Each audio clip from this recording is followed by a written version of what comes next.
Vega Jewelers Lo in-store wedding jewelry exhibition. Guaranteed lowest prices.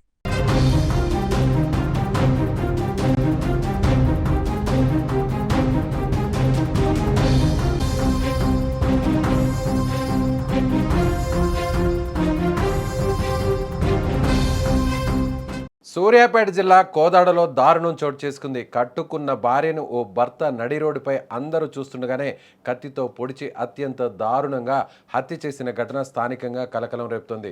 నిన్న Kodad bus stand వద్ద ఈ ఘోరం జరిగింది. పోలీసులతో కౌన్సిలింగ్ తీసుకుని బయటకు వచ్చిన కొద్దిసేపటికే ఈ దారుణానికి పాల్పడడం తీవ్ర కలకలం రేపుతోంది. కోదాడలోని బాబునగర్కి చెందిన మణిదీప్ లారీ డ్రైవర్గా పనిచేస్తున్నాడు. ఆంధ్రప్రదేశ్లోని కృష్ణా జిల్లా జగ్గయ్యపేటకు చెందిన శిరీషను 6 ఏళ్ల క్రితం ప్రేమించి పెళ్లి చేసుకున్నాడు. వీరికి 2 ఏళ్ల కుమారుడు కూడా ఉన్నాడు. కొంతకాలంగా వీరిద్దరి మధ్య కుటుంబ కలహాలు జరుగుతున్నాయి.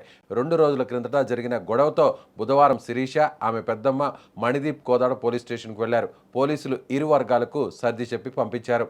అయితే పోలీస్ స్టేషన్ నుంచి బయటకు వచ్చాక ఈ ఘోరం జరిగింది. జగ్గపేటకు వెళ్లేందుకు పెద్దమ్మతో కలిసి శిరీష ఆటో ఎక్కగా మణిదీప్ ఆమెను బలవంతంగా బయటకు లాగాడు. ప్రాణ భయంతో ఆమె సమీపంలోని టీ స్టాల్లోకి పరిగెత్తగా కత్తితో వెంటాడి విచక్షణారహితంగా పొడిచాడు. తీవ్ర రక్తస్రావంతో ఉన్న శిరీషను హాస్పిటల్కు తరలించగా అప్పటికే మృతి చెందినట్లు వైద్యులు నిర్ధారించారు. ఈ దాడి దృశ్యాలు సమీపంలోని సీసీ కెమెరాల్లో రికార్డయ్యాయి. నిందితుడు మణిదీప్ను పోలీసులు అదుపులోకి తీసుకున్నారు. ఘటనపై కేసు నమోదు చేసి దర్యాప్తు చేస్తున్నట్లు సిఐ శివశంకర్ తెలిపారు.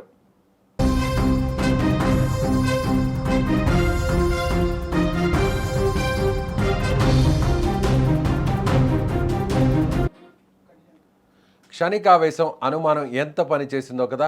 శిరీష శాశ్వతంగా కన్నుమూసింది. మణిదీప్ జైలు ఊచల వెనక్కి వెళ్ళాడు. కానీ ఆ 2 ఏళ్ల పసివాడి పరిస్థితి ఏంటి? అమ్మ లేని లోపం, నాన్నే అమ్మను చంపాడన్న భయంకరమైన నిజం ఆ పసివాడి జీవితాంతం వెంటాడుతూనే ఉంటుంది కదా. క్షణికావేశంలో తీసుకునే నిర్ణయాలు పసికందుల జీవితాలను ఎలా బలి తీసుకుంటాయో చెప్పడానికి ఈ ఘటనే ఒక సజీవ సాక్ష్యం.